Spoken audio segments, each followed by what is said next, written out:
Guys আমি বলেছিলাম না যে আমার বোনটা প্রতিদিন একবার করে আসে, কিন্তু কালকে আসেনি, আজকে দেখো ঠিক চলে এসেছে। দেখো সব কজন ঠিক চলে এসেছে আজকে। আর আমি ওদেরকে এখন স্যুপ আর টোস্ট করে খাওয়াচ্ছি আর কি। আর এই যে তোরা যে লিস্টটা দিয়েছিস তোরা নিজেরাই পড়ে শোনা কি কি তোদের ডিমান্ড। শুরু হচ্ছে। মা আমি বাইরে দাঁড়িয়ে, ঘরে নাও আমাকে, খেলনা দোলনা বই খাতা আনতে বলে দাও বাবাকে।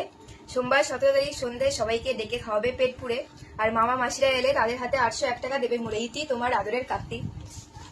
তারপরে পেজ, আমাকে যারা তোমাদের কাছে এনেছে, পুক্কা মাসি, মিঠু মামা, রানা মামা, জয় মামা, পলাশ মেশো, পপু মামা, অপু মাসি, নন্দিতা মাসি, শর্মিষ্ঠা মাসি, মিঠাই দাদা। পরের পেজটা খোলার সময় বুকে হাত রেখে নিও। আমার রাখা দরকার নেই, ওটা পলাশে রাখবে। কেন? কারণ তোদের ডিমান্ড আছে। সবে শুরু হচ্ছে। পুজোর দিনের আমাদের যা খাওয়াতে হবে সেটা, খিচুড়ি, আলুদম, চাটনি, মিষ্টি, পাঁপড়।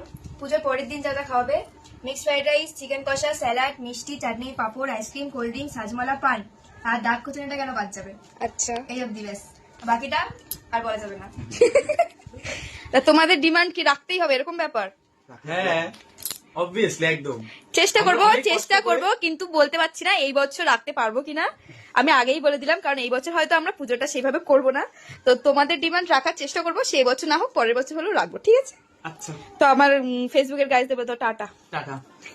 টাটা শুভরাত্রি আপাতত। আমার